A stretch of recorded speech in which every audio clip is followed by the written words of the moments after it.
hoje, no nosso terceiro encontro, vocês ficarão com a participação especial da professora Viviane Lucas.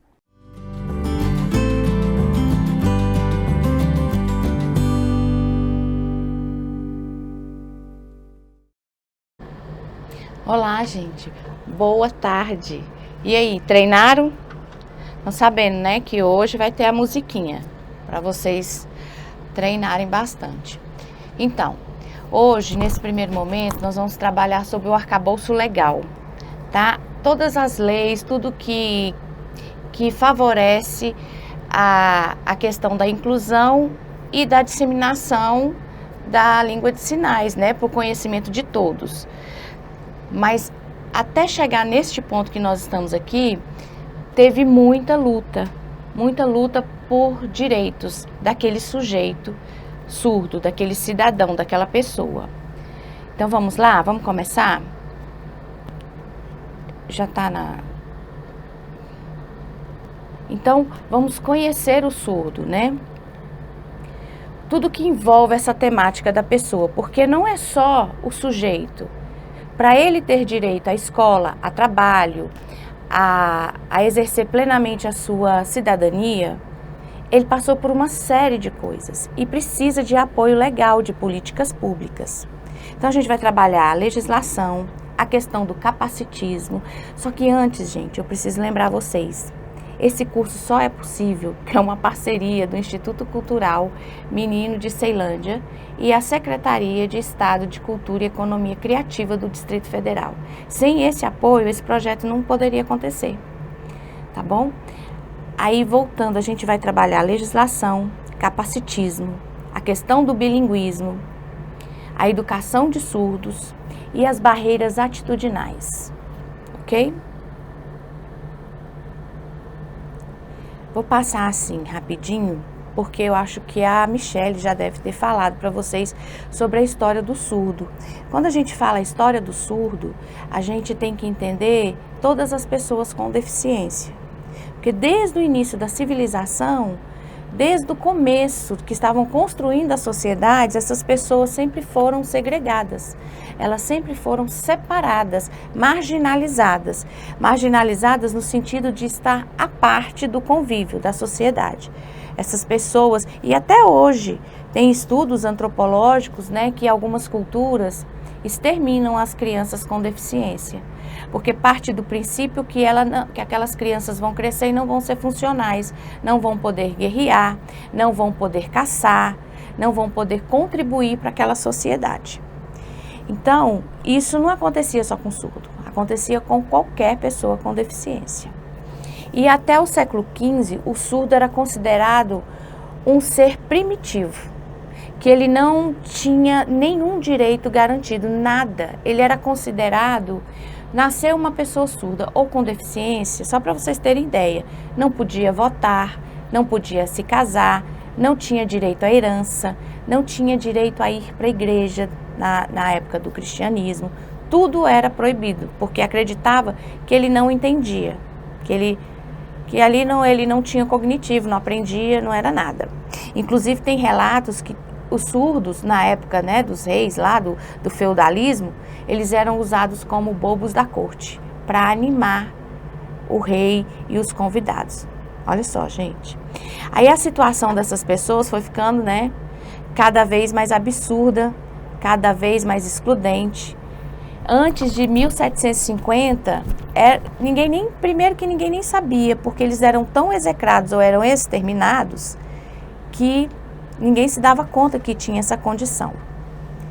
Se a pessoa não, eles partiam do princípio, se a pessoa não ouve, ela não pensa. Então, por que a gente vai dar razão para essa pessoa, para esse sujeito? Aí, quando chega no século XVIII, na França, porque ontem eu falei para vocês que a língua brasileira de sinais, ela é derivada, né? Ela tem muitas influências da França.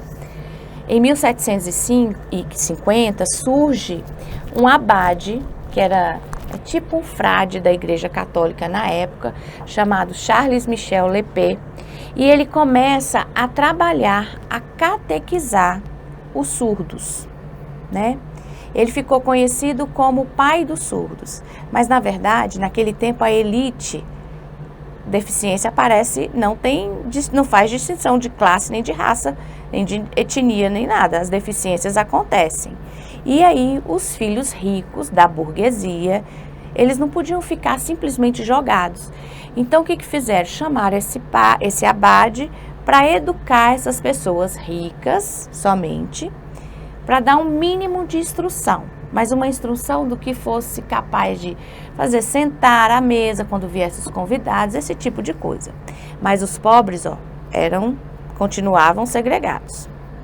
E Lepê começou a observar, ele começou a criar sinais metódicos, sinais aleatórios, que não tem muito relacionado com o que a gente tem hoje na língua de sinais, mas foi a partir daí, de Lepê, que deu vazão e visão à língua de sinais.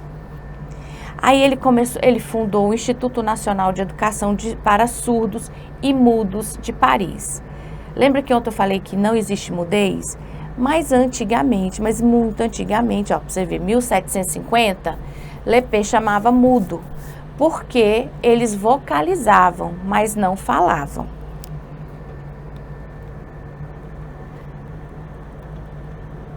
Aí, nesses anos se passaram, muitas lutas aconteceram, foi mudando, revoluções, guerras e tudo. A filosofia da educação de surdos passou por 3 grandes momentos: o oralismo, a comunicação total e o bilinguismo.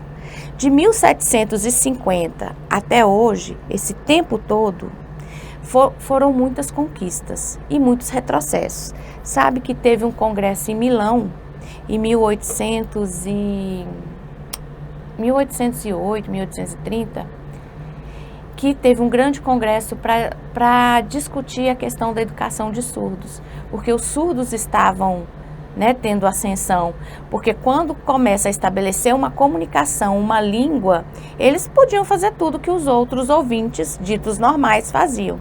Isso começou a incomodar aquelas pessoas ricas e abastadas. E aí fizeram um congresso. Nesse congresso convidaram vários professores surdos, inclusive o Lepê.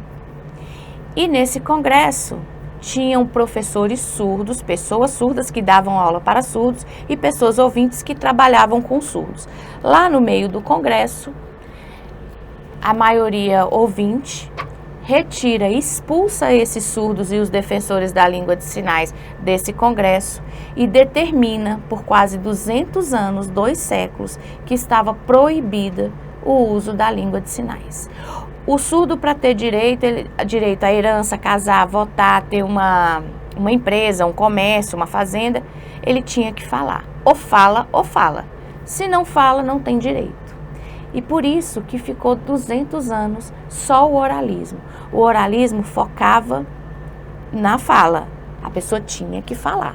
O surdo tinha que falar, senão ele não tinha direitos.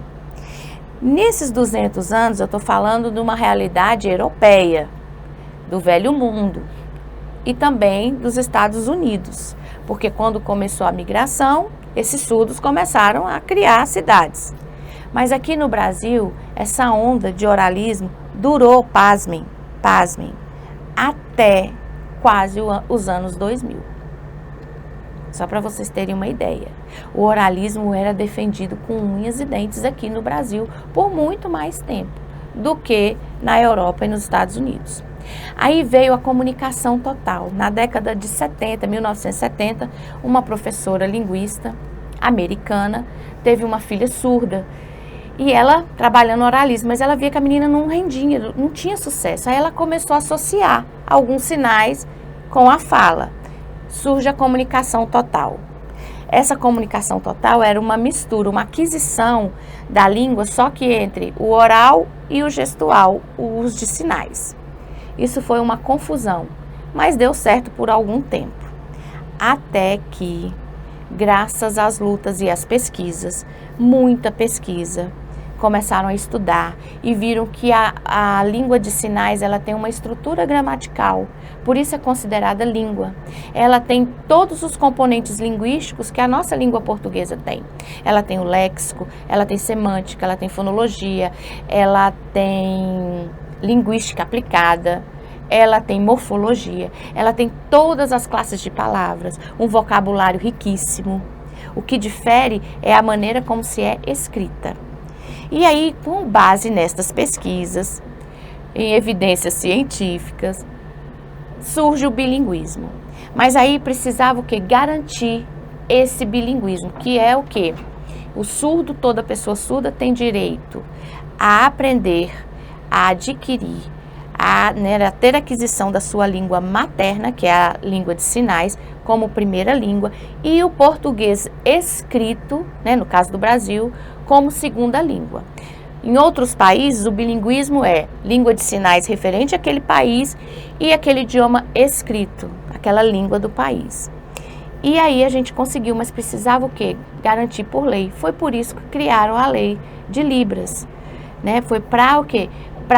Para garantir, para reconhecer que no Brasil tinha uma outra língua. Outro mito, Libras não é a segunda língua oficial do país, não é. A língua oficial do país é o português.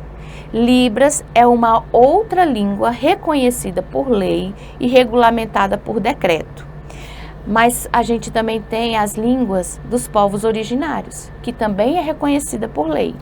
As línguas indígenas, por exemplo, também são reconhecidas por lei. E tem também uma língua de sinais indígena, que eu acho que é Caiapó.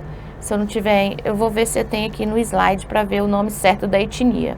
Mas tem essa língua. Então, quando fala Libras é a segunda língua do... Não. Ela é mais uma língua falada por uma minoria linguística no país, reconhecida por lei, regulamentada por decreto. Por que a gente tem que bater nessa ideia de que é por lei e que tem decreto? Porque senão qualquer escola pode falar, eu não quero trabalhar com os surdos, ele vai ter que aprender a falar. Mas é por isso que tem esse arcabouço legal, para garantir esses direitos. Hoje, se a gente tem um intérprete dentro das salas de aula, é por conta deste arcabouço legal. Se hoje estamos aqui, é por conta de todas essas leis, tá bom? Então, foram lutas e lutas dessa comunidade surda para ter direito, para aprender a dirigir, igual o Paulo da autoescola falou ontem, para ser atendido no Na Hora, para ser atendido no SUS, porque é um cidadão comum como qualquer outra pessoa. A barreira, o que nos difere deles, é a questão sensorial, auditiva. Como eu falei, da lei, a lei 13.055 é a lei que institui o Dia Nacional Dia da Libras, é o Dia Nacional da Libras, tá? Que foi reconhecida como língua. A Lei 10.436 de 2002, essa de fato que foi a lei mesmo, da Lei da Libras, que ela é regulamentada pelo Decreto 5.626. Eu não vou ficar falando de lei aqui não, porque o nosso foco é outro. É só para vocês terem noção que é um direito. É direito. Parte do princípio que também é o nosso dever enquanto sujeito e cidadão. Se a gente pensa numa sociedade inclusiva, o nosso compromisso é aprender Libras, para comunicar, para favorecer, para mediar a comunicação entre essas pessoas. E aí, nesse decreto, é importante porque a lei só fala, reconhece a língua. Reconheceu? Beleza. E o decreto não. O decreto ele vai escalonar, ele vai determinar cada coisinha, cada direito. Ontem uma cursista falou assim, eu vou fazer psicologia ou fonoaudiologia, né? Psicologia, porque agora tem Libras. Antes, Libras só estava nos cursos de licenciatura. Agora não.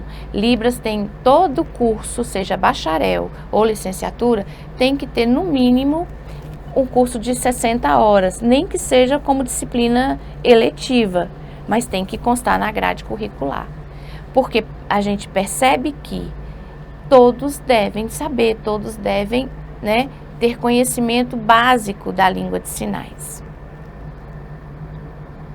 E aí lembra que eu falei para vocês que tinha aquela questão do DA, deficiente auditivo, e da surdez, né, o surdo propriamente dita? Nesse decreto, no parágrafo único, diz aqui: considera-se deficiência auditiva a perda bilateral, parcial ou total de 41 decibéis, ou mais, a partir de 41 decibéis. Aferida por audiograma nas frequências, aí tem 500 MHz, 1000 MHz. Aí qual é a outra luta que essa comunidade surda está travando hoje?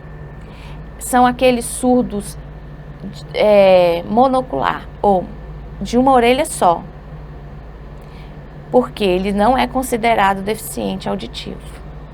Porque no decreto diz que é perda bilateral e não unilateral, tá? Agora eles estão travando mais uma luta para serem reconhecidas e ter direito às cotas. As cotas no sentido da pessoa com deficiência, em concurso, em universidades, né?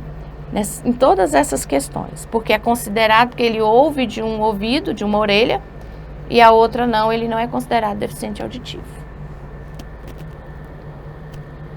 Inclusão da Libras como disciplina curricular. Lembra que eu falei que agora ela vai entrar na grade da educação básica?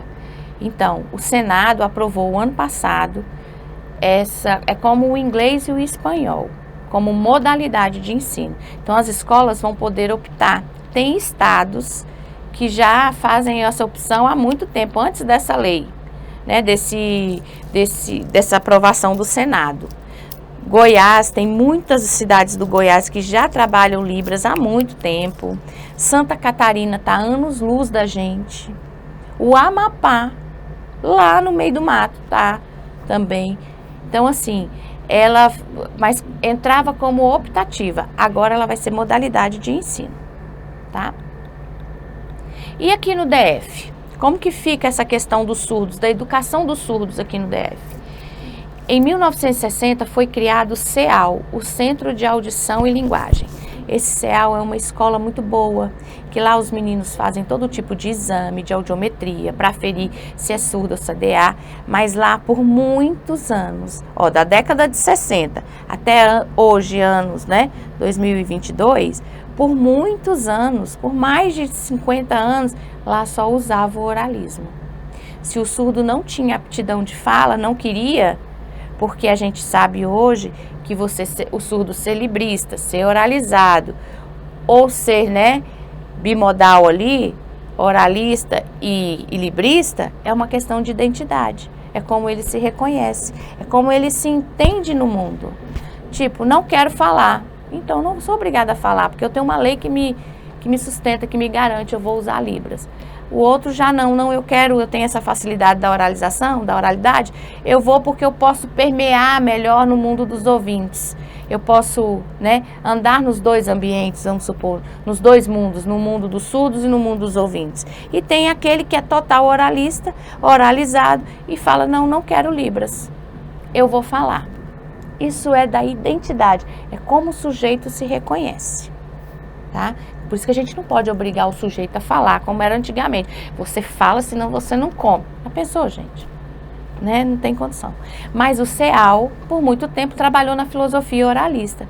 Agora, com os professores surdos, trabalhando lá, os concursos públicos, os surdos nos cursos de graduação, pós, mestrado, doutorado, está se abrindo mais e ficando mais claro, divulgando melhor essa questão da Libras.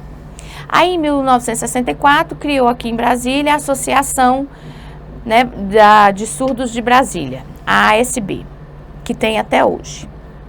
São os surdos da velha guarda, que a gente diz. Em 2002, a criação do CAS.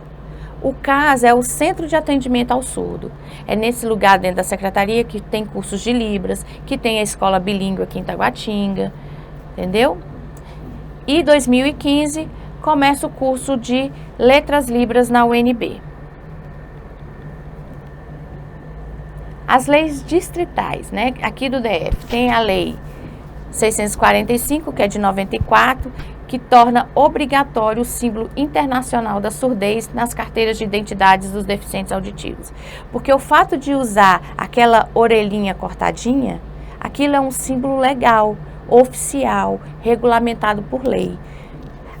Aquele símbolo do cadeirante, da cadeirinha de rodas, já é um símbolo oficial, convencional, que inclusive está na ABNT. Todos esses símbolos que remetem às deficiências estão na ABNT. Porque onde eu chegar e colocar um adesivo daquele, eu sei que ali tem um surdo, tem um cego, tem um cadeirante, para identificar. Aquele lacinho colorido do autismo. Então, são símbolos oficiais, que não é simplesmente um desenho, um design. Teve uma lei para regulamentar, inclusive, aquele símbolo.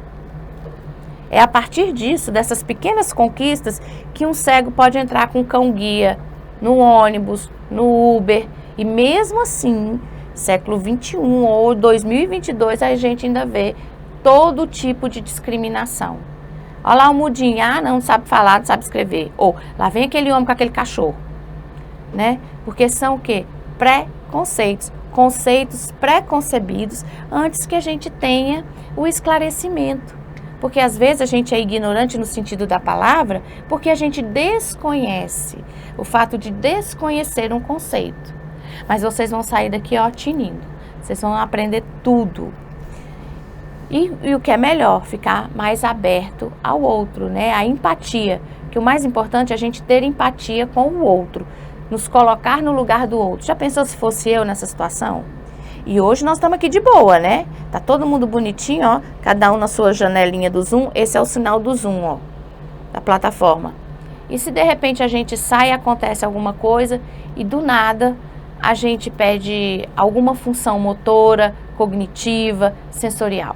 Isso pode acontecer. Ninguém nasce, não é todo mundo que é deficiente porque nasceu assim, né? As coisas acontecem. Então, quando a gente já tem essa empatia, é capaz da gente lidar melhor com as situações. Aí tem um monte de leis, tá? Tem a lei 2089, da deputada Maria José, a Maninha, que instituiu a obrigatoriedade da inserção nas peças publicitárias produzidas para veiculação nas emissoras de televisão, da interpretação da mensagem em legenda e em língua brasileira de sinais. Gente, 1998. A coisa só se tornou um boom agora, com a pandemia. E olha que quando tem que ter eventos oficiais, tudo tem que ter um intérprete. E mesmo assim, muitas vezes, antes disso, era difícil incluir a tradução em língua de sinais. Porque a legenda tira por nós aqui. Quantos de vocês gostam de ver filme legendado? Eu não gosto que eu perco. Você imagina o surdo.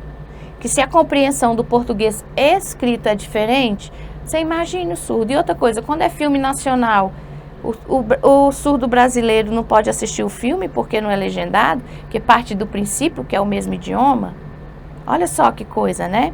Então a gente tem que pensar nisso. Teve a outra lei 2272, do Filipelli, sobre a prestação de serviço suplementar, serviço telefônico público para pessoas surdas. Antigamente tinha um aparelho que colocava do lado do orelhão, que a gente discava, colocava ali e ele digitava. Hoje, graças a Deus, temos o WhatsApp, Telegram e todas as outras plataformas, né? E ó, tem muitas leis. São várias. Eu vou disponibilizar esse slide, tá? Porque senão a gente fica aqui, ó, a vida toda falando de lei. Por isso que eu falo que o Brasil e o Distrito Federal, aqui, que é a nossa realidade, tem um arcabouço muito bom de leis. A LBI, que é uma lei nacional, ela ampara a deficiência em todas as suas necessidades. É uma lei que trabalha até a questão arquitetônica, logística, de design. E a gente não tem o conhecimento sobre ela. Aí veio a lei da escola bilíngue, né? Aqui no Distrito Federal a gente tem uma escola bilíngue que é em Taguatinga. Estão querendo mudar para o plano, para a Asa Sul, para que fique mais democrático, que os surdos de outros lugares mais longe possam chegar. Nessa escola é oferecido Libras como primeira língua e o português escrito. Pode estudar menino ouvinte? Pode, mas o pai já vai sabendo, assina um termo que aquela criança vai receber, aquela criança ouvinte, olha que massa, vai receber a alfabetização em Libras e o português escrito. E aí, a educação de surdos dentro da Secretaria de Educação, que tem o professor bilíngue, que é aquele que tanto dá aula como faz a interpretação, tem o professor intérprete, tem o professor da sala de recurso, tem o professor de língua portuguesa como segunda língua e tem o professor guia intérprete, que é para os surdos cegos.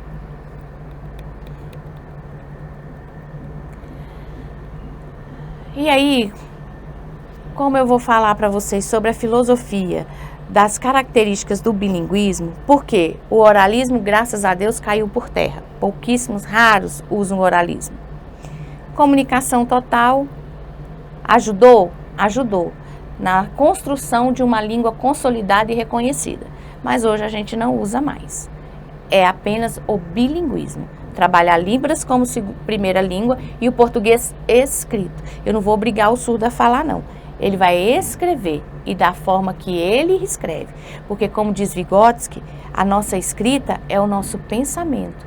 E o surdo, ele pensa, ele lê o mundo de uma forma diferente que nós. Porque nós temos memória auditiva, né? A gente escuta uma piada, a gente já sabe o sentido. Porque a gente sabe o sentido figurado, conotativo. O surdo não. Se eu falar para ele assim, não vou não, nem que chova canivete. Ele vai olhar para mim e falar, mas vai machucar, vai furar. Ele vai pensar que eu estou falando que vai chover mesmo os canivetes. Porque ele vai entender no sentido literal do concreto. Não é como nós. Então, o surdo bilíngue, aquele que tem aptidão, né? Tanto para librismo como para oralismo. O surdo não precisa almejar uma vida semelhante igual ao ouvinte, não. Antigamente, eles tinham a obrigação de se igualar ao ouvinte. Tinha que falar. Hoje não, hoje ele tem autonomia. Vocês tiveram a curiosidade de ver o Crisálidas, aquela série? Se não tiverem, procuro para vocês assistirem. É muito bacana. Mostra ali atores, diretores surdos que levam a vida numa boa. E eles têm o biculturalismo. É aqueles que eles podem permear com muita facilidade tanto aquele mundo dos surdos, que é o Libras, como o mundo dos ouvintes, porque eles também podem fazer leitura labial e oralizar.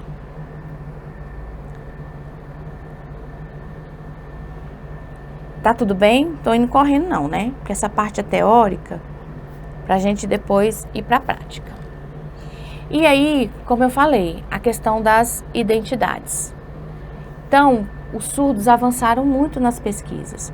Tem muitos estudos culturais e linguísticos, as identidades e as práticas sociais e as histórias da educação de surdo. Todo essa questão que compõe a identidade do sujeito faz parte de uma cultura surda, de uma comunidade surda. Isso é muito importante a gente ter essa noção. Não é simplesmente, ele só fala Libras. Não, ele só é oralizado. Não, eles têm uma cultura. Eles têm teatro, eles têm literatura e tudo voltado para esta comunidade surda. Então, como promover a comunicação com o surdo? Eu não preciso pegar um megafone aqui e começar a gritar. Eu não preciso, até porque, dependendo do nível de surdez, ele não vai ouvir, ele vai sentir a vibração. Mas ouvir, Por isso que os surdos dançam muito bem. Tem surdos que estão em companhias de dança internacionais. Tem um curso no IFB aqui que tem uma turma de dança que só tem surdos. Eles sabem, eles sentem os ritmos, as diferenças. Então eu não preciso gritar. Eu também não preciso falar baleês assim com ele. Não preciso. Fale normal, olhando sempre. Tem que estar de frente para esse sujeito. Você tem que mediar de qualquer forma que essa comunicação flua. Tá? tocar a pessoa surda não é ofensivo. Tem gente que não gosta, né? Ai, fulana, mas o surdo necessita. Quando a gente está assim, quer chamar a atenção do surdo e está num lugar fechado, numa sala de aula, por exemplo, é só você apagar, acender e apagar a luz assim, ó. Dá um toque que aí vai chamar a atenção. A gente começa a criar estratégias para chamar a atenção desse sujeito.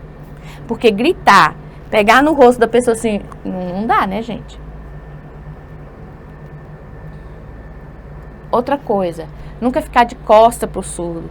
Se você vai atender um cliente, uma pessoa que procura no seu ambiente de trabalho, seja na escola, na autoescola, numa loja, porque surdo, gente, trabalha, surdo consome, surdo se diverte, surdo passeia, surdo viaja.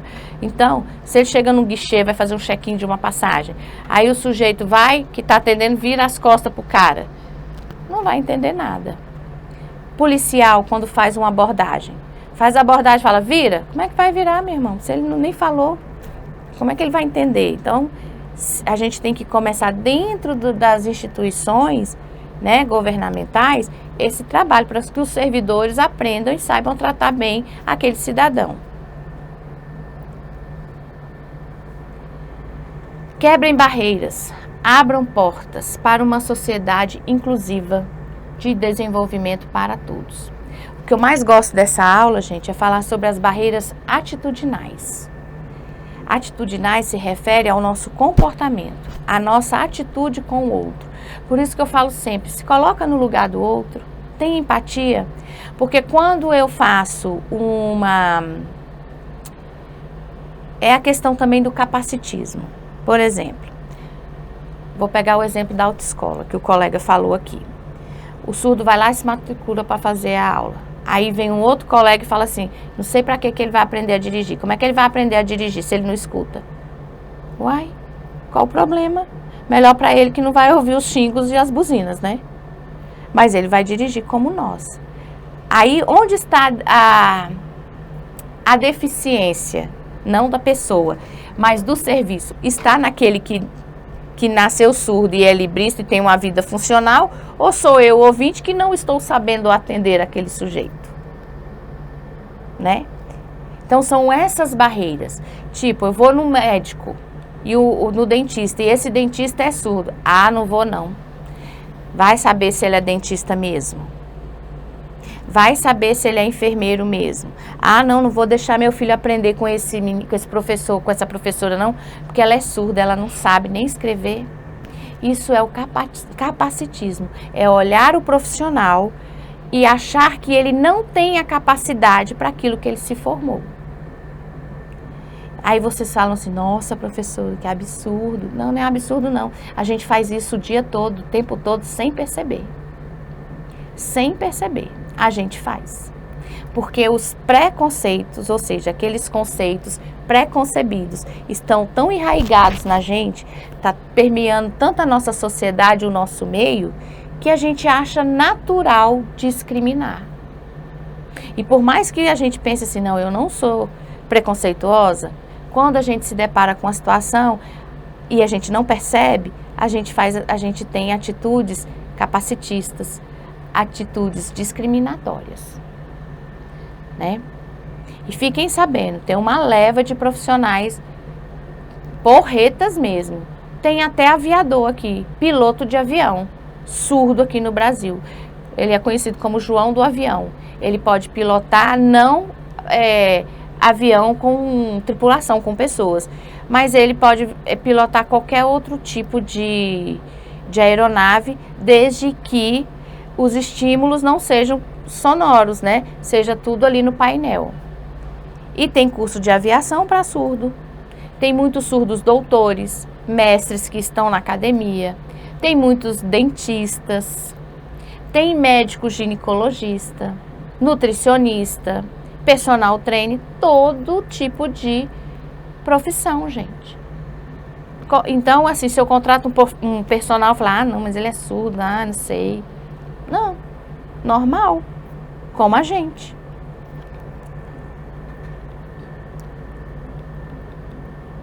Então, e as barreiras atitudinais, elas acontecem a todo tempo, tá? Elas podem ser conscientes ou não. É aquilo que eu falei, às vezes a gente nem percebe que está fazendo, mas às vezes a gente faz. E a gente percebe essas barreiras atitudinais, ó, no transporte público, que aquele elevador nunca é acessível. Isso eu estou dando exemplo de equipamentos que a gente usa. No abrigo do ônibus, que é a parada de ônibus. Nas cidades que não são cidades inteligentes, porque não tem calçadas. A gente mesmo, que não precisa de uma cadeira de roda nem de uma muleta, vai andar de salto num lugar que não tem calçada. É pedir para virar o pé, não é verdade? Porque não tem calçada, muitas vezes a gente tem que arriscar e descer e ir para o meio da pista porque não tem calçada. Você imagina um cadeirante, imagine um cego, imagine uma pessoa, um idoso, não vou falar de pessoa com deficiência não, uma pessoa que tem dificuldade na locomoção, na mobilidade. Uma pessoa que quebrou o pé, fraturou, vai voltar para casa no ônibus coletivo. Como é que é, gente? Saiu ali do HRT com gesso aqui no meio da coxa para baixo. Como é que ele sobe no ônibus? Então, são esses tipos de barreiras atitudinais. Até dentro da sala de aula, no escritório, os móveis não são pensados para isso. Ó, quer dar um exemplo bem simplesinho, mas que é comum? A pessoa que é canhota. Aquelas cadeiras universitárias. Quando compram, uma faculdade compra, eles compram um jogo de 1000 cadeiras. Naquele meio de 1000 cadeiras, porque é norma, vem 10 para quem não é destro, que é canhoto, que escreve com a outra mão. 10. Vocês acham que só tem 10 pessoas canhotas no mundo? Não. Então, isso tudo é pensado, não foi pensado para a acessibilidade. E aí são também atitudes, são barreiras atitudinais. Quando um espaço físico, público, não tem uma rampa, não tem o degrau na elevação certa. Eu já vi escada que é dessa altura aqui, para você subir, você quase morre. E aí? Ou se não fazem rampa, não, vou fazer uma rampa. Não chama o engenheiro, não sabe a norma da BNT.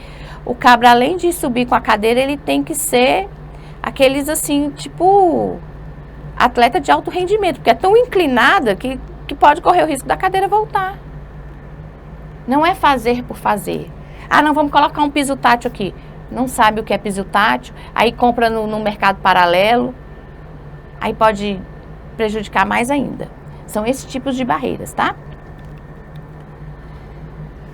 E a primeira coisa pra gente, né, é rasgar esse preconceito. O deficiente, ele não é uma pessoa que não tem capacidade, ele tem habilidades, ele é muito eficiente, habilidades que se diferem de nós, das nossas habilidades.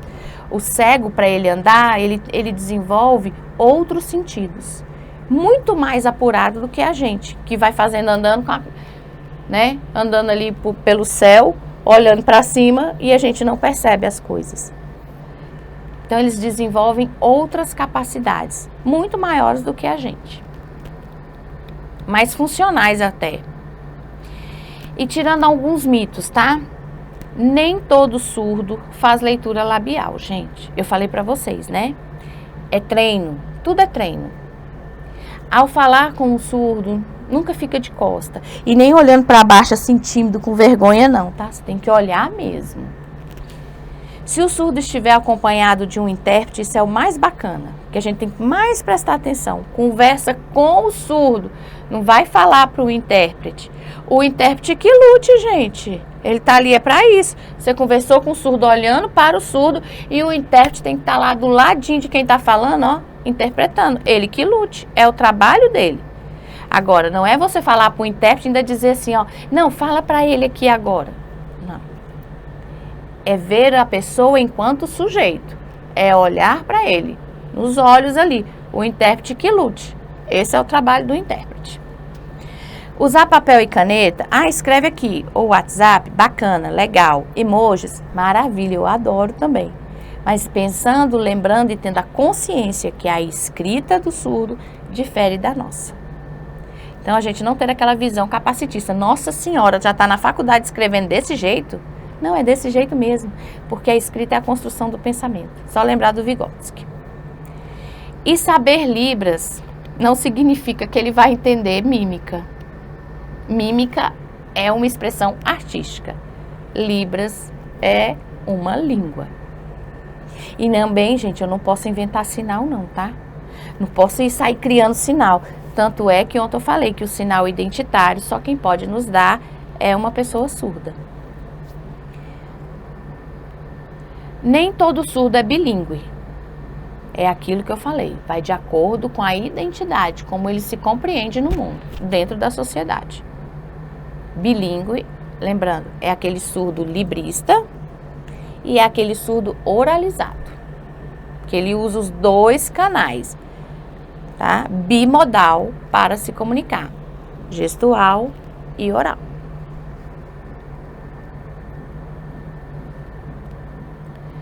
Aí eu venho aqui, né, Alt Tab, né? Não foi. Só um minutinho.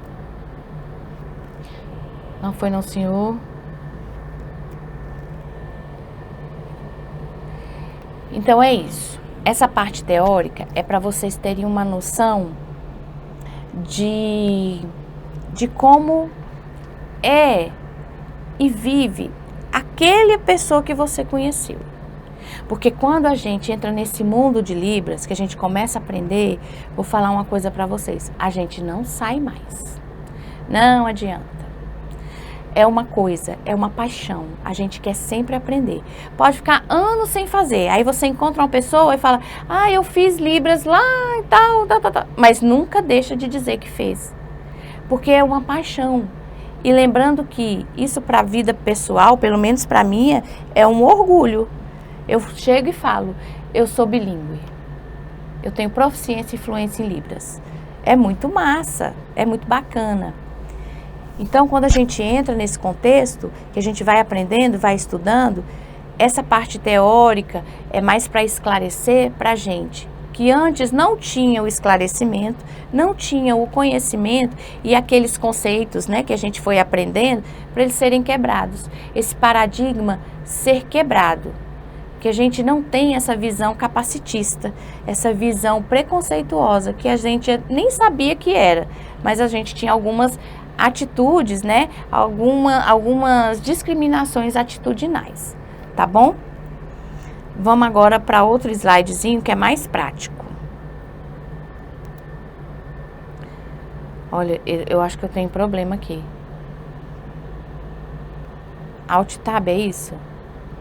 Pressione o Alt e aperta o Tab. Ótimo. E F5, né? Esse aqui, antes de... A musiquinha vai ser no final, tá? Eu tô sentindo aqui assim, ó, que vocês estão super ansiosos para essa musiquinha. Inclusive, eu vou falar pra menina tirar a foto print de vocês, ó, fazendo a musiquinha. Como eu falei que Libras é língua e que tem todos os componentes linguísticos, ela tem os parâmetros. Libras tem os parâmetros que baseia toda a parte de linguística aplicada, fonológica, sintática, semântica, de tudo, gente. É idioma, é língua. E esses parâmetros são 5. Tem pesquisas, tem pesquisadores que já descobriram, que já tem teorias, né, acadêmicas que existem outros parâmetros. Mas aqui a gente vai trabalhar com essas 5, que é a base de da Libras, que são configuração de mão, que é aquela forma que a mãozinha tem, que nós vamos fazer os sinais ou escrever a datilologia. O ponto de articulação é onde o sinal é executado. Por exemplo, eu não falei do sábado, ó, sábado, porque ele é na boca. Mas se for aprender, é aqui, ó, é o mesmo sinal. E se for amar, amor, é aqui no coração, ó. O mesmo sinal, o mesmo movimento. O que muda é o ponto de articulação, onde vai ser executado esse sinal. Ficou claro? Configuração de mão, ó, é a configuração aqui, ó.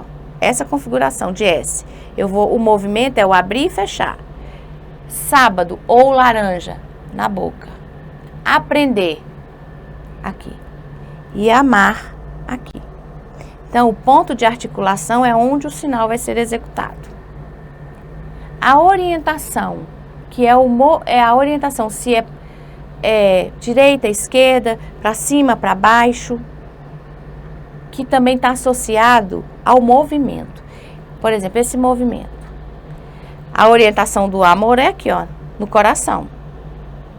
A orientação do aprender é aqui, ó, para cima. E o ponto de articulação é na testa. Mas o movimento aqui, ó, o mesmo. Abrir e fechar. Da laranja aqui. Conseguiram compreender? E tem a expressão, gente, que a gente chama hoje de expressão não manual. Ou expressões não manuais. Que é a expressão facial, que é onde eu vou dar o tom. Que é onde a minha expressão vai dizer se eu estou espantada, se eu estou triste, se eu estou com raiva, se é uma pergunta, se eu estou desconfiada. É essa expressão. E a expressão corporal. Lembra que eu falei, ó, hoje, ontem, o movimento do presente, passado e futuro. O meu corpo vai intencionalmente, porque faz parte do sentido temporal. Temporal de passado, presente e futuro, tá? Então, são essas expressões não manuais, corporal e facial, que vai dar o sentido, a semântica, a pragmática, a sua fala, a sua expressão, a sua comunicação. Bom? Onde é que eu passo? Não, mas... Agora na oficina. Foi. Aqui os parâmetros. Então, a gente sempre faz CM, configuração de mão, PA, ponto de articulação, O, que é a orientação, para cima, para baixo, para os lados, M, de movimento, e E, que são as expressões não manuais. Sinal de difícil. Eu vou juntar expressão facial, eu vou juntar o ponto de articulação e eu vou juntar o movimento para fazer difícil. Eu tive uma prova hoje, ó, difícil. Não posso fazer uma expressão assim, hoje eu tive uma prova super, mas super difícil. Ué, o surdo vai olhar para mim e falar, como? Você rindo, feliz, difícil? Difícil. Esse é o movimento.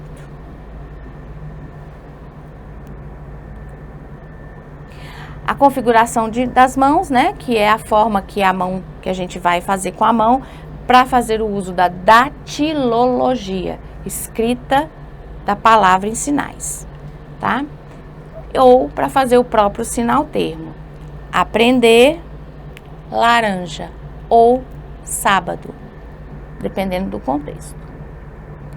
Ponto de articulação, onde o movimento vai ser feito, o sinal vai ser executado, tá? Eu tenho o espaço neutro, que é aqui na minha frente. Por exemplo, trabalhar.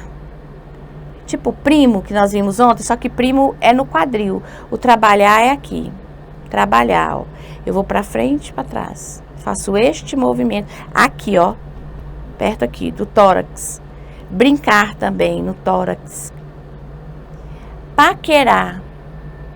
Aqui, ó. São os olhos. Agora tem uma gíria também, paquerar, ó. Ó, vou dando spoiler já. Então, eu posso ter aqui na testa o ponto de articulação, no tórax. Na testa, eu aprender, esqueci. Ignorante, ó. Eu não sei de nada. Então, é o lugar onde o sinal vai ser executado. E o movimento, que eu vou usar os movimentos. Por exemplo, rir. Eu vou rir. Ou eu vou chorar. Olha o movimento da mão. Conhecer. Eu quero conhecer vocês aí, ó. Pessoalmente. Conhecer. Ajoelhar. Em pé. Sentar. Tô dando só exemplos assim, só para vocês saberem o tipo de movimento. E a orientação, tá?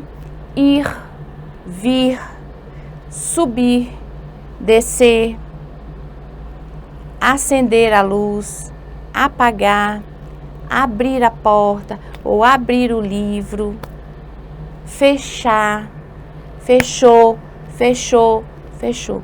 Várias formas. Expressões não manuais, facial ou corporal. Eu tô, ó, super alegre. Eu tô triste. Eu tô assim muito preocupado, tô ansioso. Eu tô muito feliz, alegre. Vai, ó, de acordo com as expressões. Tanto é que sinal de meme é assim, ó. Os memes da internet. A datilologia é utilizada para expressar uma palavra, um substantivo, que não tem um sinal termo. E a gente usa muito para nomes próprios quando não tem esse sinal termo ou não tem o sinal identitário. Nome de pessoas, nome de lugares. E também serve para a gente quando está interpretando, quando esquece, olha, isso é só é conversa de bastidores. Esqueceu o nome do estado, do país. Né? Não sei o Acre. Não lembrei, ao invés de você, né, para não correr o risco de executar um sinal que é errado, que não é correspondente àquele estado, então é melhor você escrever Acre. Aí eu uso a datilologia nestes casos, tá bom? Saudações. Vamos recordar a aula de ontem, para vocês, ó, memorizar, decorar, para aprender. As saudações, né? Bom, ó, bom. Esse bom aqui, explodindo, para bom dia, boa tarde, boa noite, tá? Bom dia, porque é o solzinho, ó, bom dia. Eu fui dar uma aula lá na UFP, lá no Piauí, e lá bom dia é assim. É bom dia. Aí eu perguntei por quê? Porque o sol lá é tão quente que nunca baixa. Ele tá aqui, ó, a pino o tempo inteiro. E de fato lá é bom dia. Aqui, bom dia. Boa tarde. Boa tarde, que é o sol se pondo. Boa noite, o sol já se escondeu. Madrugada. Ó. É as horas, ó. Ah, hoje meu marido chegou, ó. Madrugada. Safado. Onde estava? Fazendo o quê? Madrugada. Tô brincando, hein? Amanhã. É o dedo médio. Amanhã. Se eu faço com todos os dedos, é saber. Amanhã. Ontem. Hoje. Bom dia, boa tarde, boa noite, madrugada. Oi, tudo bem? Estão entendendo? Amanhã, que dia? Quinta-feira. Hoje, que dia? Quarta. Vamos lembrar a semana? Semana ou semana. Segunda, terça, quarta, quinta, sexta, sábado, domingo. Ok?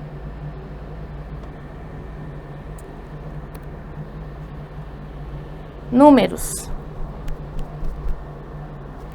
1, 2, 3, 4, 5, 6, 7, 8, 9, 10.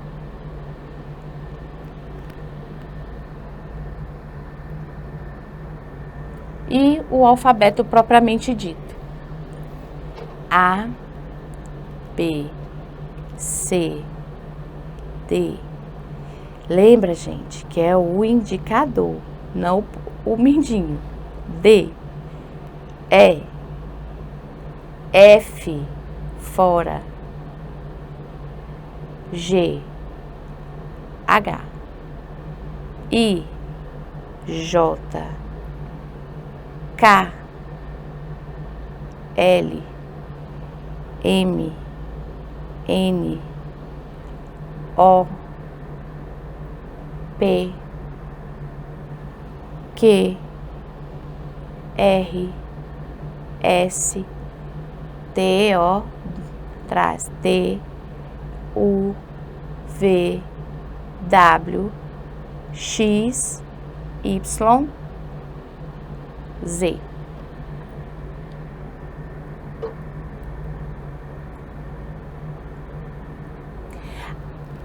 Como que a gente poderia traduzir isso aqui, ó? A língua de sinais é para os olhos o que as palavras são para os ouvidos.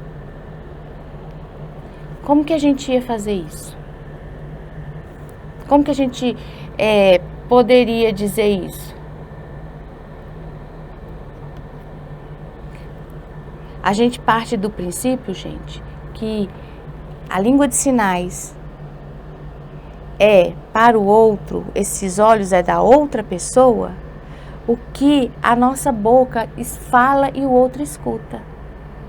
A gente tem que entender que aqui é uma língua e que é fundamental para a comunicação, para aquela pessoa, para aquela comunidade, para aquela cultura de surdos.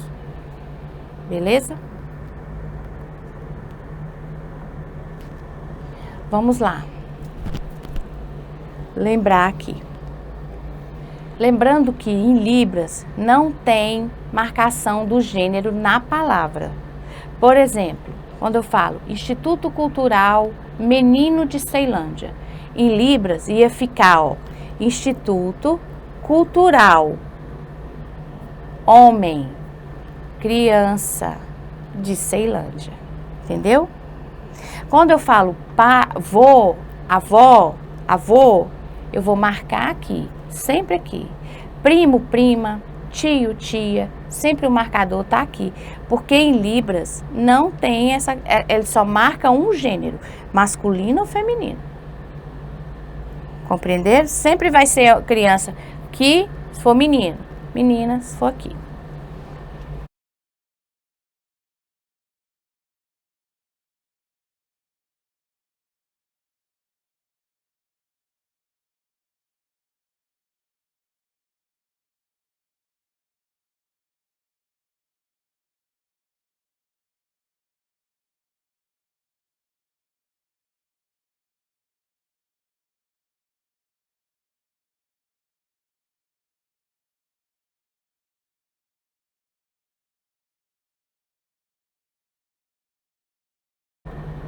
Gente, eu vou dar só uma paradinha aqui para eu colocar um vídeo.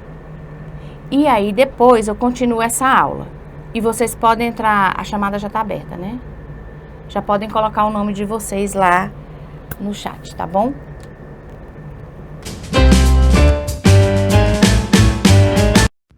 Olá! Hoje, nossa aula de Libras está muito colorida. É que o tema do programa é cor, sinal, cor. Vamos conhecer os sinais de diversas cores com a ajuda da natureza. E também com a ajuda da arte. Como, por exemplo, estas obras da exposição Ursos de Berlim. São 141 ursos. Cada urso criado por um artista diferente, representando o seu país de origem. Esta exposição está aqui, no Rio, em homenagem ao Ano da Alemanha no Brasil.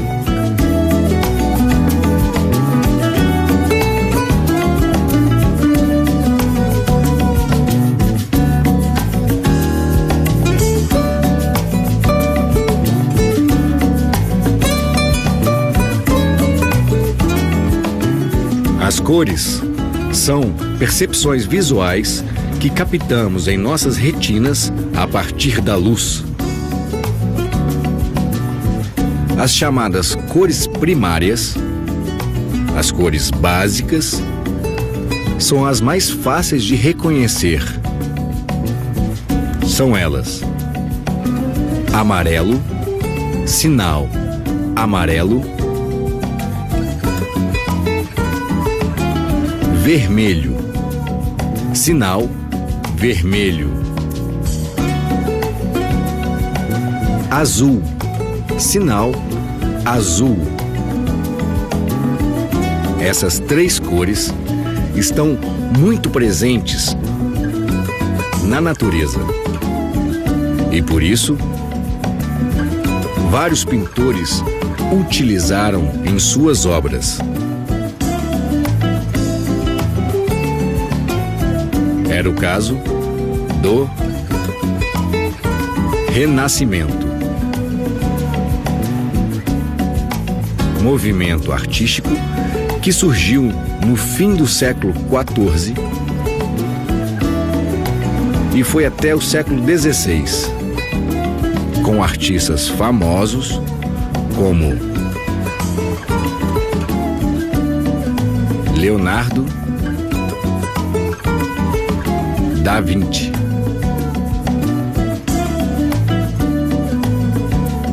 e o artista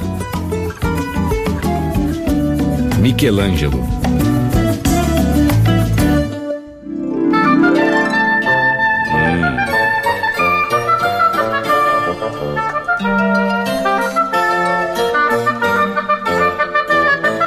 Meu amigo, o que você vai pintar hoje? Estou pensando se faço uma paisagem de Florença, na Itália, ou uma que lembre os mestres holandeses. Eu prefiro pintar retratos de pessoas, como o que Da Vinci fez da Mona Lisa. Vamos?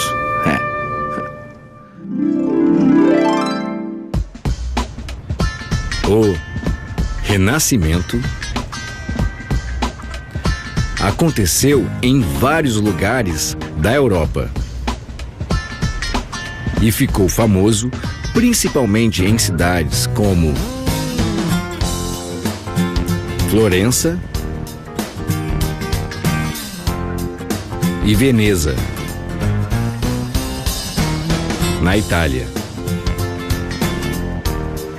e também na Holanda.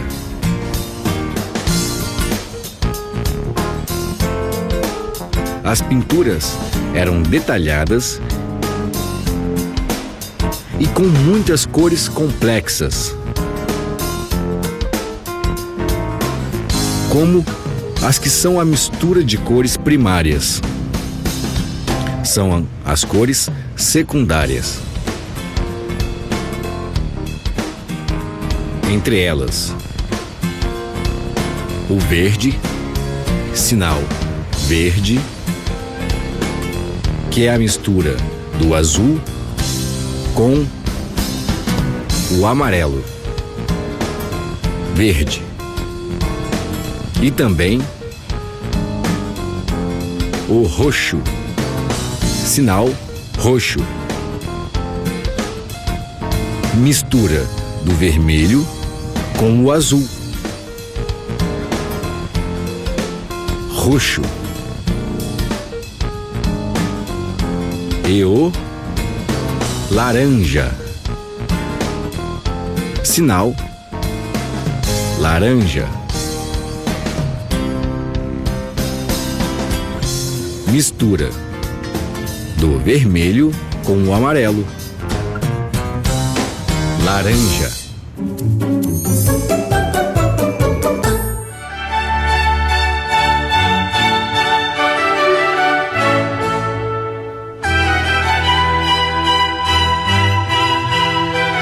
Tive uma ideia para um quadro. Farei um lago, onde vou usar vários tons de azul e verde. Azul claro, azul escuro, verde claro, verde escuro. Assim como vemos na natureza. mas você está se esquecendo de usar a luz do sol que ilumina o lago. A tendência agora é usar a luz do sol. É verdade,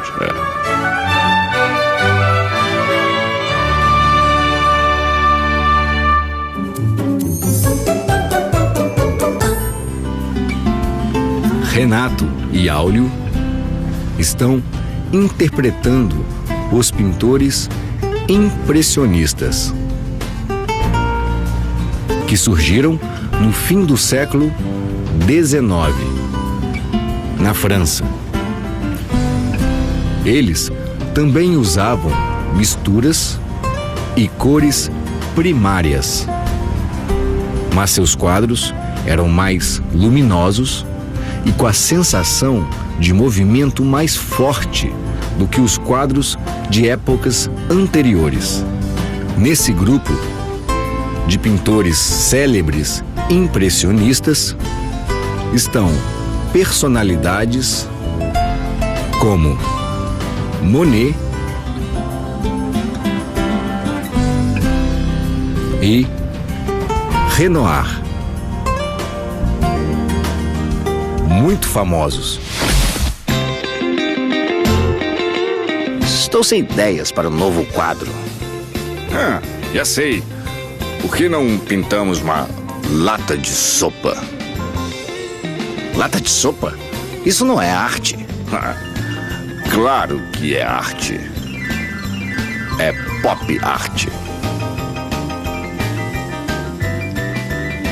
É mesmo, legal.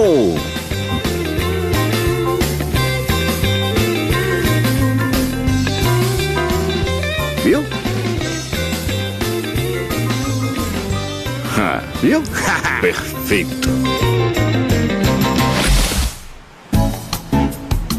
Pois é, em meados do século XX, pintores começaram a retratar pessoas, objetos, marcas e símbolos da cultura pop. Por exemplo, a lata de sopa pintada é uma das obras mais famosas da cultura pop art, feita por Andy Warhol.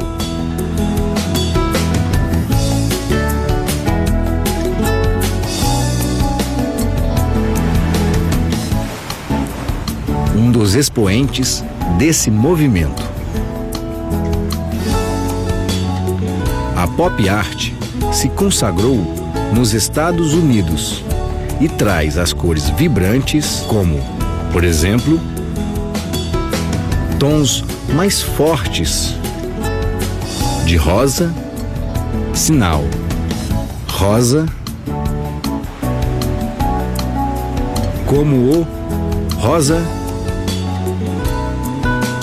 shocking,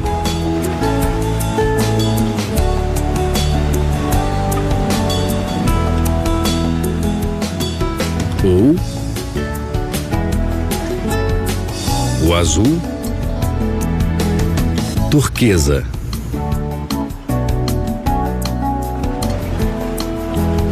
Que brilha muito. E também a cor lilás. Sinal lilás, que é um roxo mais claro.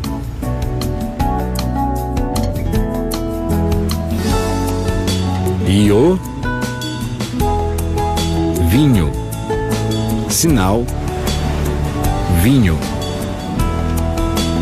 um vermelho bem escuro, da cor da minha bebida favorita.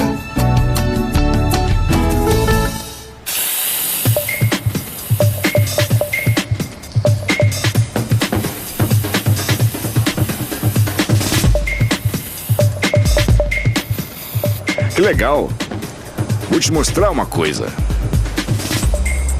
Eu mesmo que fiz esse grafite. É? Bacana. O aniversário do meu filho está chegando e eu vou dar de presente a ele. Presente criativo. Meu filho adora grafite. Vou copiar este para uma tela. Muito legal.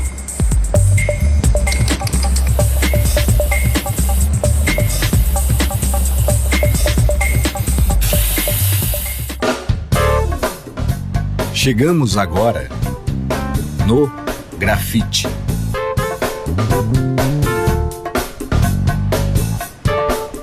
Tão comum na nossa época. Os grafiteiros usam muitas cores que eu descrevi. E também algumas cores simples, como o preto, sinal preto, branco, sinal branco, cinza, sinal cinza, que é a mistura de preto com branco.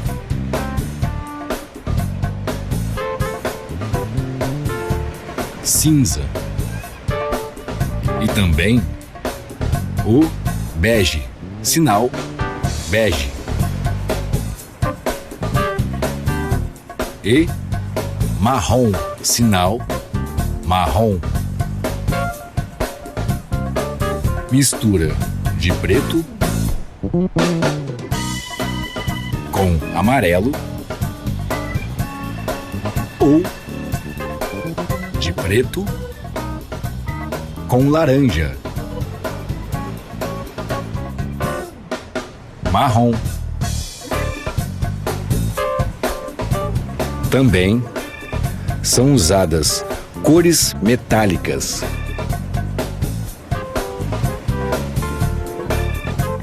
como o dourado, sinal dourado.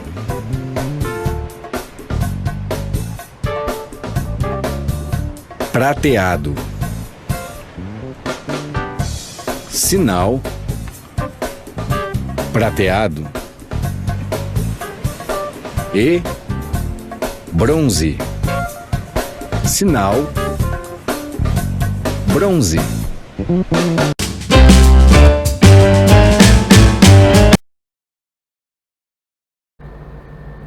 Então, gente, viram as cores aí, né? Eu pedi para colocar o vídeo porque ele era muito extenso, eu fiquei com medo de não dar tempo de fazer no final.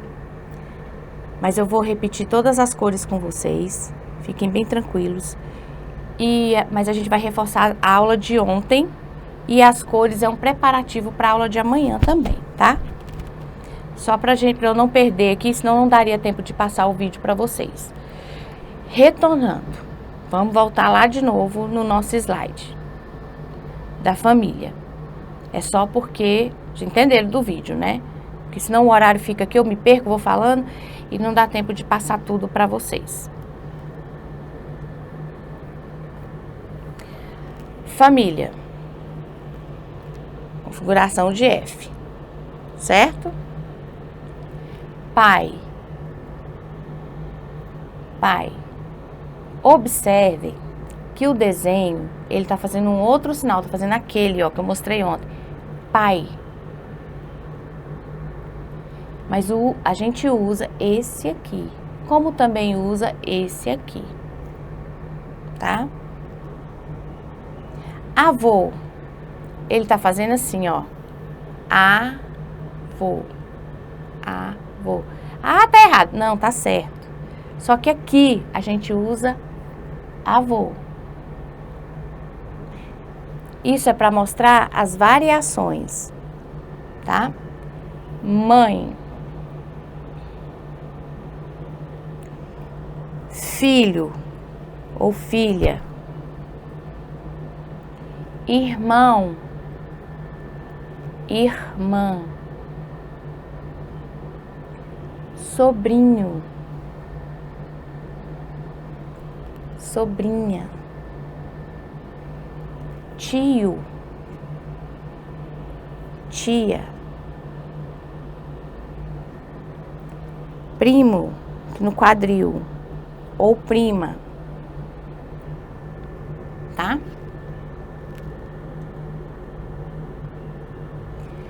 Então vamos lá, lembrando, ó, amigo,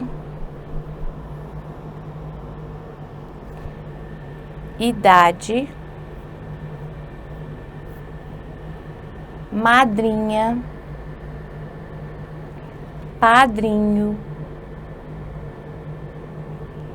menino, menina, neto ou neta, namorado, noivo ou noiva, casados. Estão lembrando, né, de ontem?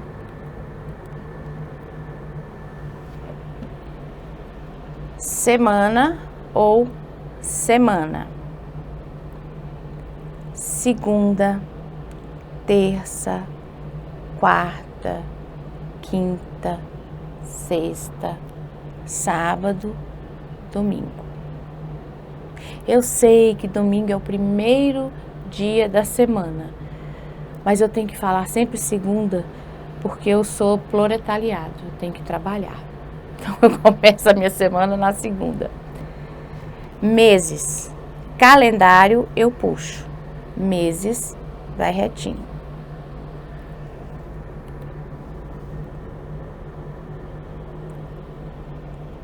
Janeiro, fevereiro, março. Lembra que eu falei que eu aprendi agora novo? E aprendi com aquele pessoal do grupo lá da Netflix, do Crisálida. Março. Ou março. Abril. Maio.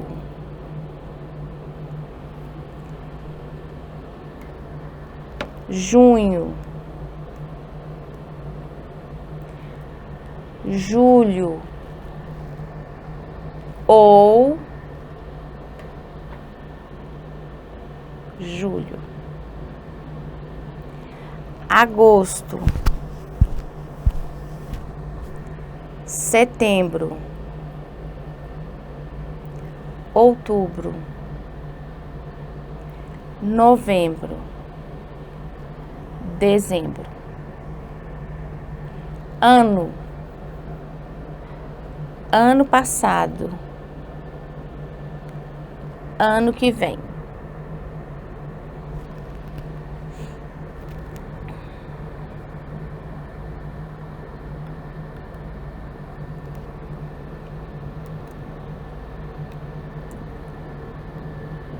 Pode voltar pro Zoom.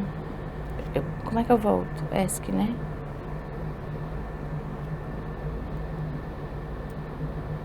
Não dou conta de voltar. Então, gente, lembraram, né? As semanas, que são os numerais, só que com uma diferença. 1, 0, 1, 2, 3. Segunda é aqui, ó. Tem regiões que eu vou usar 1, 2, 3, 4. Foi o que eu falei ontem. Mas 5, 6, 7, 8, 9 e 10 continuam iguais. Ok? Alfabeto. Treino. Pra gente ter as configurações. Pra gente começar a entender todas as formas que a mão vai ter, que a gente vai precisar para colocar em prática a nossa mãozinha para movimentar. Eu vou colocar o vídeo da musiquinha, vocês vão ouvir, depois vocês vão observar, para no final já vão treinando aí. Vou pedir para colocar. Tem como você colocar?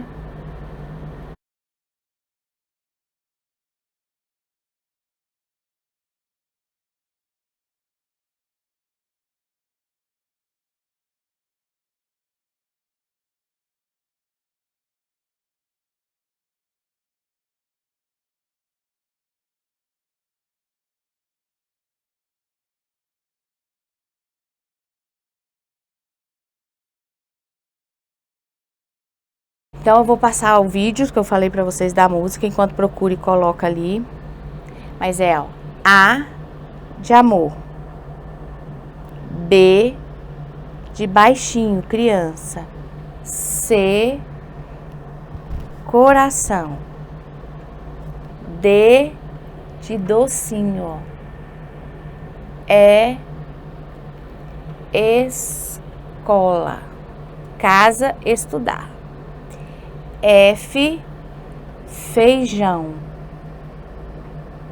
G de gente. Aí o intérprete vai fazer pessoa, humano. I, igualdade. J, jovem, juventude. L, liberdade. M, molecagem, ó, brincadeira. N, natureza. O, obrigado. P, proteção. Q, quero, ó, quero, de querer. A mão assim, puxando. R, riacho, água, ó, água e o rio. S, ó, saudade, muita saudade. T, de terra, ó, fazendo assim da terra. U, universo, o mundo. V, vitória, ó. Eu puxei e vibrei, ó, ganhei, vitória. Z, de zoom, do barulho, ó, do zoom, zoom. E X, aí vai falar o que que é? Xuxa. Esse é o sinal da Xuxa, Xuxa, que ela usava umas Maria Chiquinha, Xuxa. Aí ele fala, vamos brincar. Vamos aprender o A, B, C da Xuxa. Vamos treinar de novo? A, amor. B, baixinho. C, coração. D, docinho. E, escola. F, feijão. G, de gente, de pessoa. G, depois é I, né? I, igualdade. J, juventude. L, liberdade. M, molecagem. N, natureza. O, obrigada. P, proteção. Q, quero. R, água, riacho. S, saudade. T, terra. U, universo. V, vitória. Z, zoom. Ou desculpa, X, o que que é? Xuxa. Z é o barulho. Ó, eu faço aqui e faço o Z no ar. Vamos cantar. Vamos pular. Vamos aprender. A, B, C, Xuxa. Facinho. Vamos ver agora?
baixinho, C de coração, B de docinho, E de escola, F de feijão, G de gente, H de humano, I de igualdade, J juventude, L liberdade, M molecagem, N natureza, O obrigado, P proteção, Q de quero, R de riacho, S saudade, T de terra, U de universo, V de vitória, X o que é?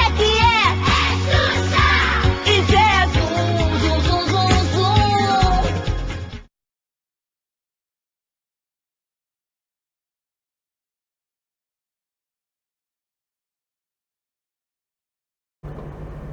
E aí, o que acharam? Rápido? É rápido, né? Mas isso é um desafio. Entenda como um desafio e treinem. Além disso, é uma brincadeira.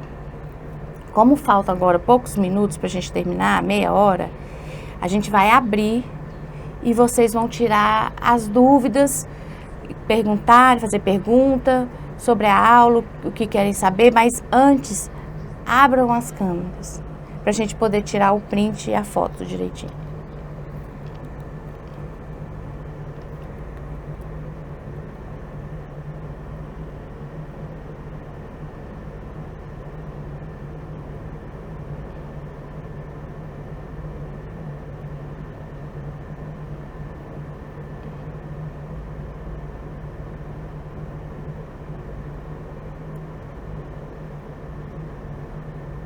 Tirar o...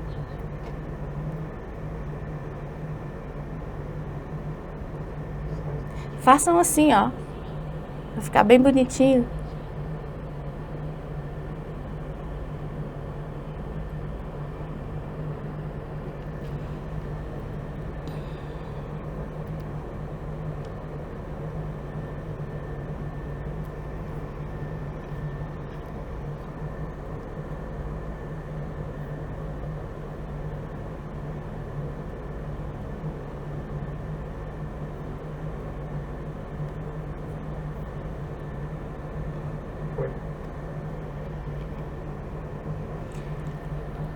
Então, e aí? O que acharam dessa aula? O que vocês perceberam? O que vocês têm curiosidade para perguntar?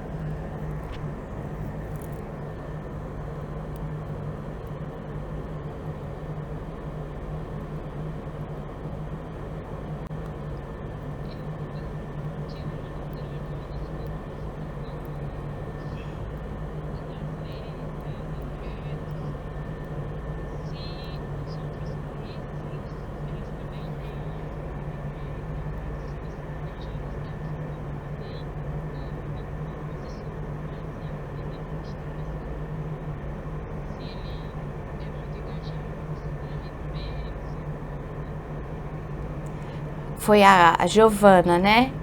Então, Giovana, quando o bilinguismo chegou aqui no Brasil, pra você ter uma ideia, na Europa e nos Estados Unidos, a filosofia bilíngue já tinha anos, mas era anos mesmo, tipo assim, 100 anos na frente, 50 anos na frente.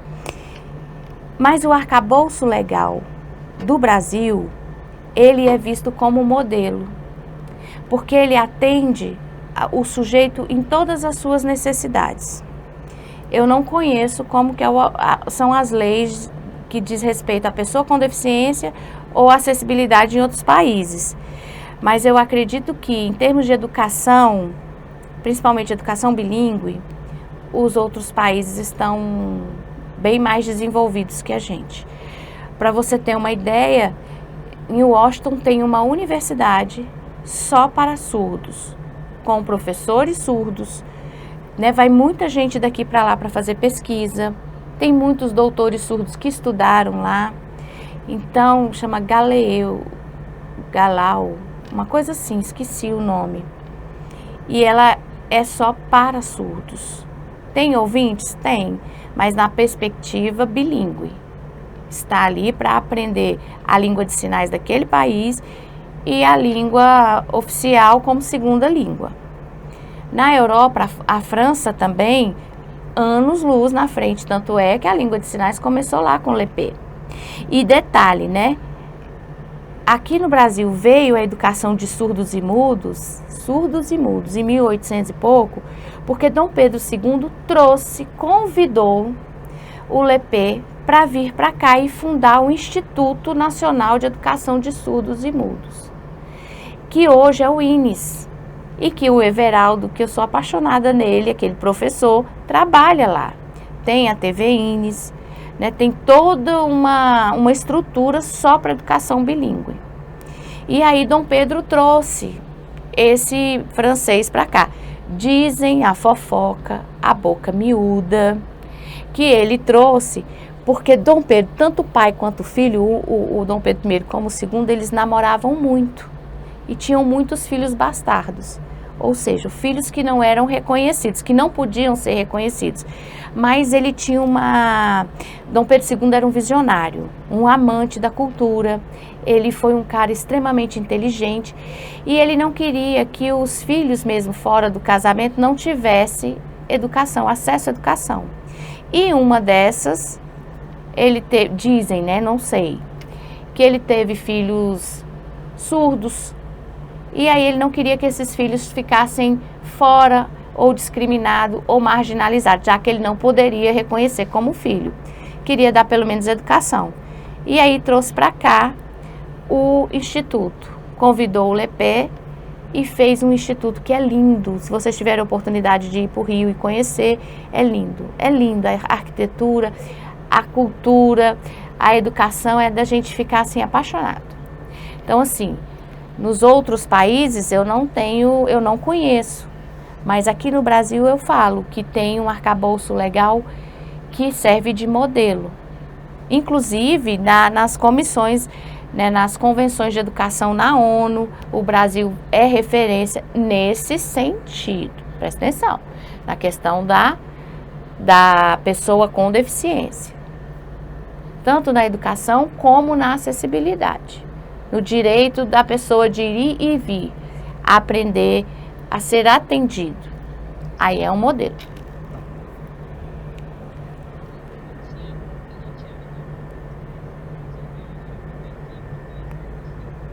E é lindo, lindo, lindo, lindo. As pessoas levantarem a mão para ter uma ordem?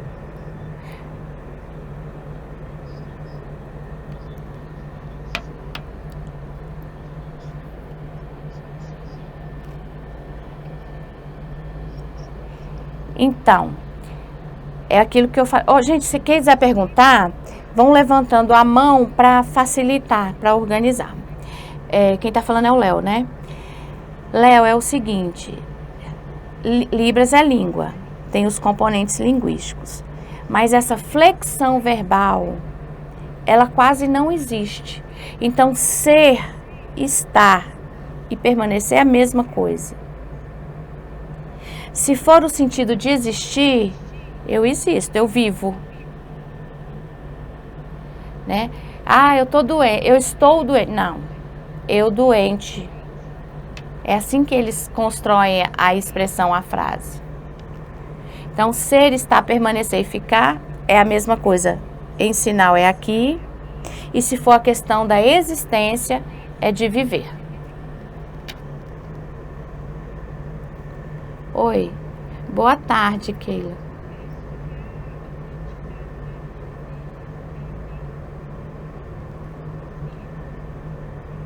Não, não tem.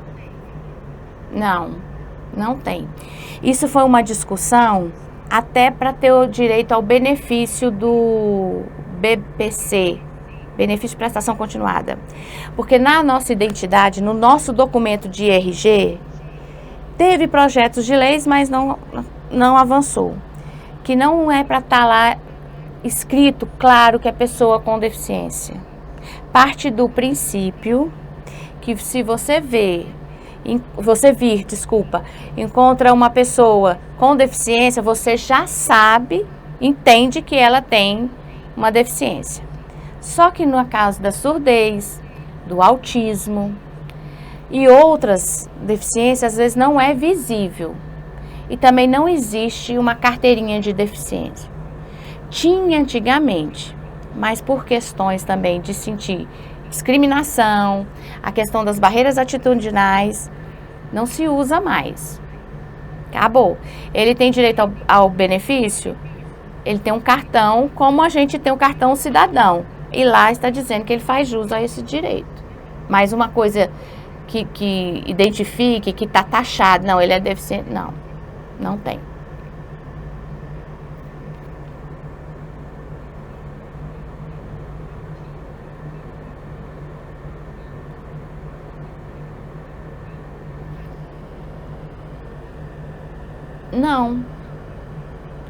Não, o que eu falei do autismo é que ele emudece. Emudece no sentido de não falar. Não que ele não imita som, não. A gente usa na literatura, né, no estudo de caso, a mudez do autismo, porque a criança fala e de repente ela não fala mais. Mas não é mudo de não emitir som, de falar, não. É no sentido da literatura. Alguém perguntou, a série é crisálida.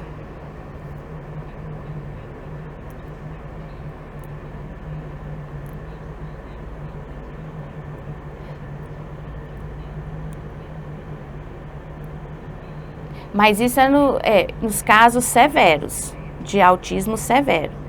Ele tem ausência de linguagem. Ele não vai falar. Não vai falar porque ele não sente que ele quer falar. Mas são tipos, tá? Oi, Felipe.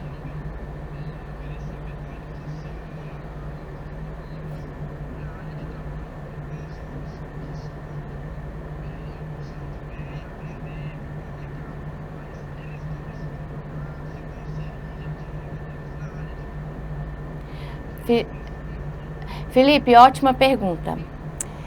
Então, eles são contratados e trabalham muito, trabalham como a gente, né? Só que as barreiras atitudinais ainda atrapalham muito. Sabe por quê?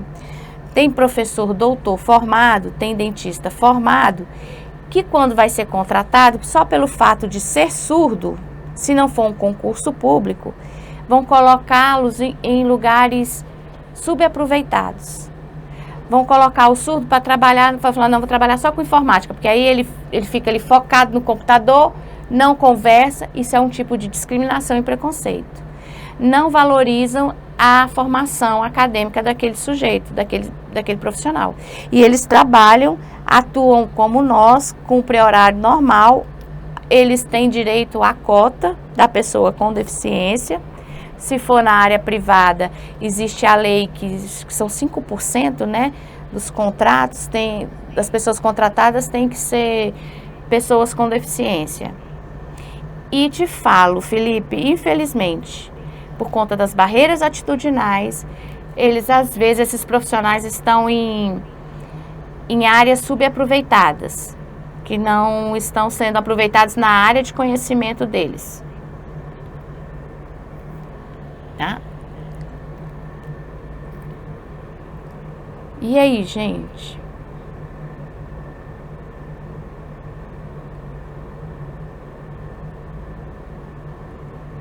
Tem comentário no chat. Quem é a Eliane? Que tem um irmão surdo? Conta aqui, Eliane, a sua experiência.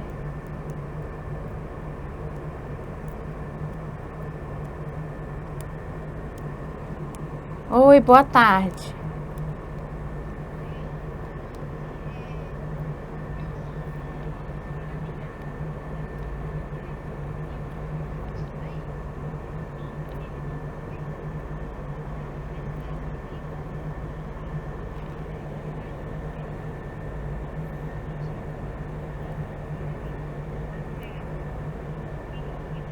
Ah.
Exatamente.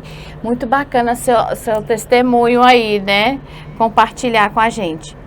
É verdade. E você, quando disse que ele não alfabetizado em Libras, né? Não teve educação bilíngue, mas ele se virou. As habilidades que são desenvolvidas, que a gente que somos ditos normais, né? A gente fica no comodismo e às vezes não desenvolve tais habilidades. E ele não, ele teve que se virar nos 30, né? Tanto é que vamos só corrigir, não existe mudo. É aquilo que eu falei. Ele não vocaliza, ele não oraliza, da maneira dele ele não fala. Então, é nessa perspectiva mesmo. E é muito bacana você falar sobre isso, que é apaixonada por ele. E que as pessoas admiram. E as pessoas admiram mesmo.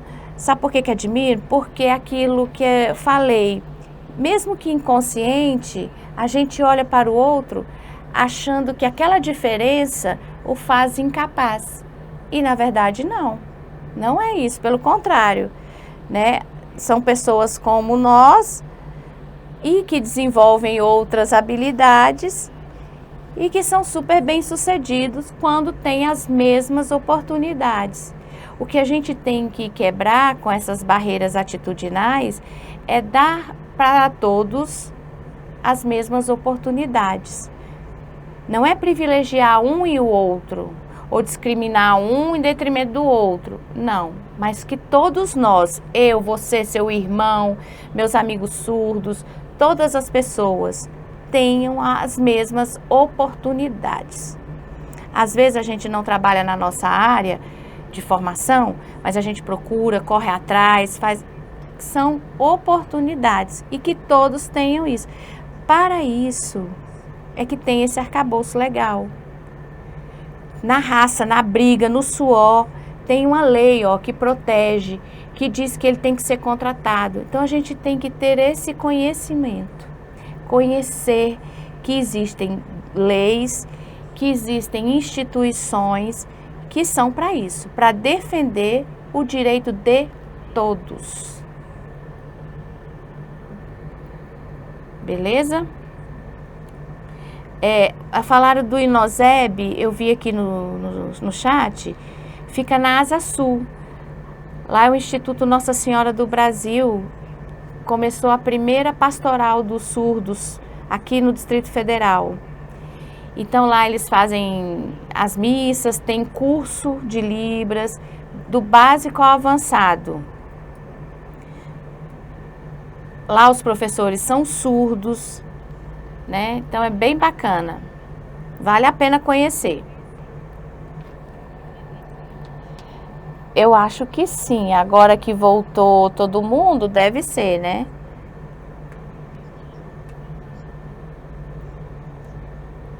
Já, né, Raquel?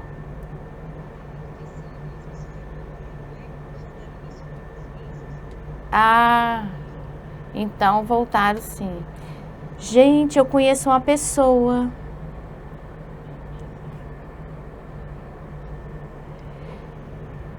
Tem a escola bilíngue. Fica na QNG ou QNH. Eu não sei o endereço. Mas é uma escola bilíngue, tá? Escola pública. Olha, o CAS funciona lá. Quem tem essa atribuição é o CAS, que é o Centro de Atendimento ao Surdo. Ao surdo, a família, a comunidade, é o CAS. Setor H Norte. Hã? Setor H Ah, Setor H Norte, que fica a escola. Não, bilíngue. A INOSEB é na Asa Sul.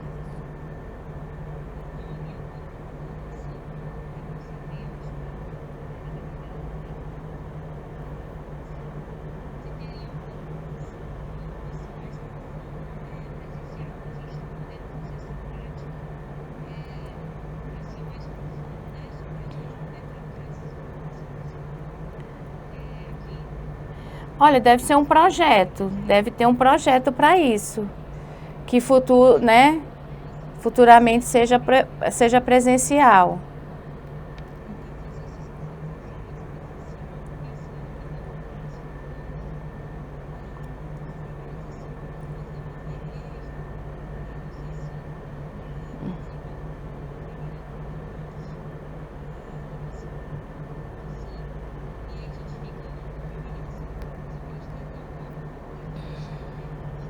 É.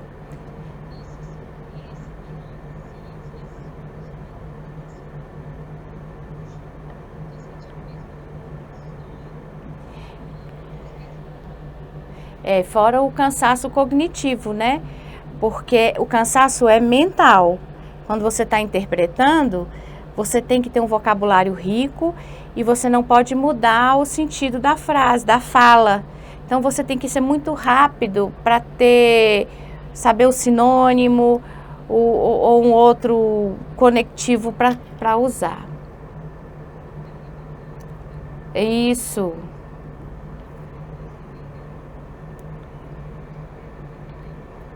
Mas que coisa boa. Procura a Pastoral dos Surdos, que tem um grupo de intérpretes católicos.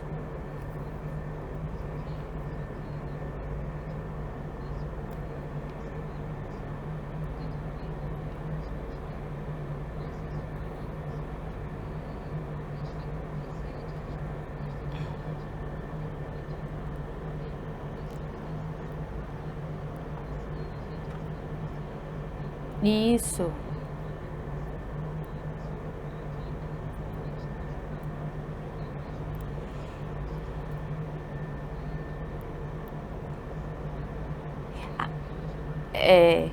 E o bacana que você falou aí, o surdo.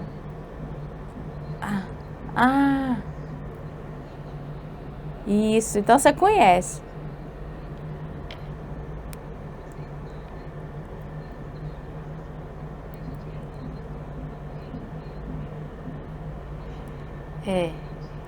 E o surdo, ele é a autoridade, tá? O surdo falou que fez um sinal errado, agradece e faça o sinal de acordo com o que ele ensinou. Porque ele é o falante nato. Ele tem aquela sabedoria, é dele, é a língua dele. Por mais proficiência e mais facilidade que o intérprete tenha, o falante é o surdo. Então, a gente tem que respeitar aquele conselho. Se ele falou, você fez o sinal errado, mesmo que você já tenha visto que esse sinal é usado, é correto em outros locais, você aceita aquela sugestão e passa a usar naquele momento o sinal que aquele surdo falou. Porque ele é a autoridade linguística ali naquele momento. Porque ele é o falante. E nós estamos numa condição de respeitar esta língua. Então, a gente tem que respeitar o sujeito, porque nós estamos nos apropriando de um idioma de uma outra pessoa, de uma língua de uma outra pessoa. Então, a gente tem que ter todo esse cuidado. É até ético. Viu?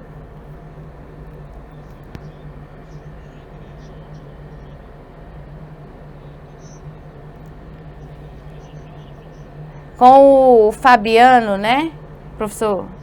Ele é ótimo, maravilhoso. É muito bacana esse curso. É muito bom. É muito bom esse curso. Oi.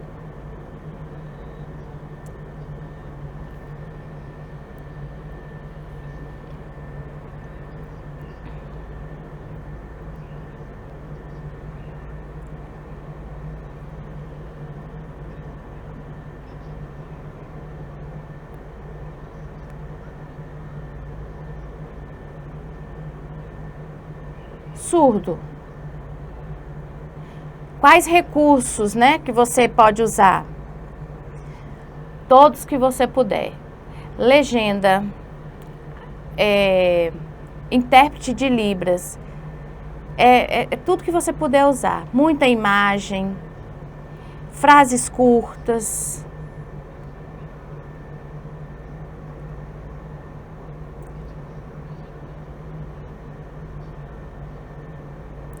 Olha, a legenda tem que ser igual à fala. O personagem está falando, a legenda vai sendo escrita. Não é assim no cinema, quando a gente vai assistir um filme? Para o surdo, a língua, o português escrito, às vezes tem palavras que ele não vai conseguir compreender. Por isso, tão importante o intérprete, além da legenda. São recursos que a gente tem que usar. Só a legenda vai atingir um público pequeno de surdos. O intérprete vai atingir um público maior. Entendeu?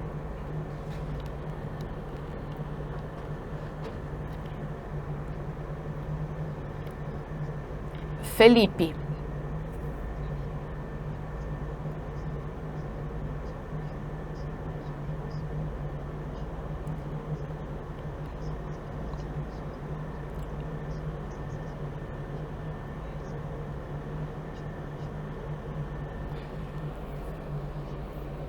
Nossa, que bacana, Isabela.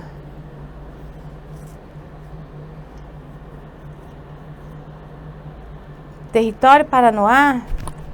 Vou procurar.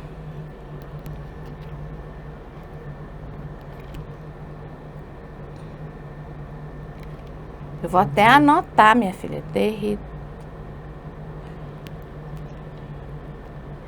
Diga.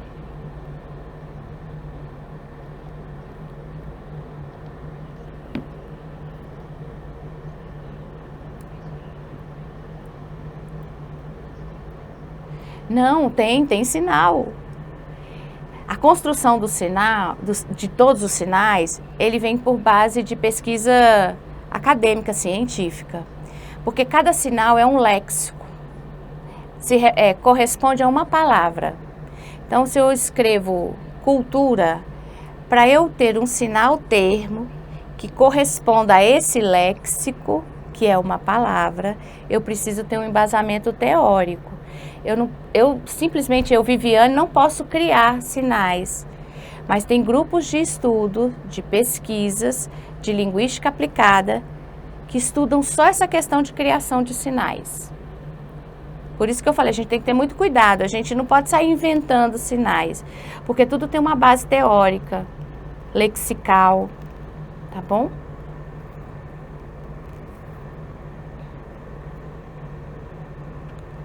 Alguém mais, gente? Ah, maio é escrito, ó.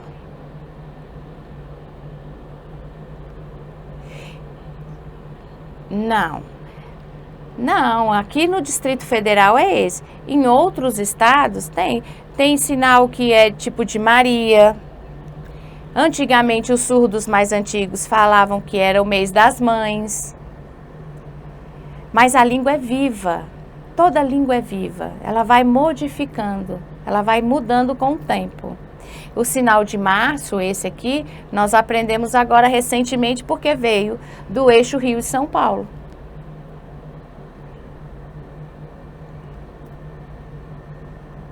Tá. Gente, deu o nosso horário, já são 4h33, mas eu compensei um pouquinho pelo atraso para organizar os materiais. Olha, de novo eu vou agradecer, muito obrigada. Eu adoro a participação de vocês. Amanhã, acho que é a Michele, a professora Michele. Ela vai fazer um apanhado de todos os sinais que nós fizemos aqui e mais os parâmetros, tá bom? E ó, beijinho, boa tarde para vocês. Treinem bastante. E lembre-se, gente, esse curso só é possível por conta da parceria do Instituto Cultural Menino de Ceilândia e a Secretaria de Estado de Cultura e Economia Criativa do Distrito Federal. Gente, ó.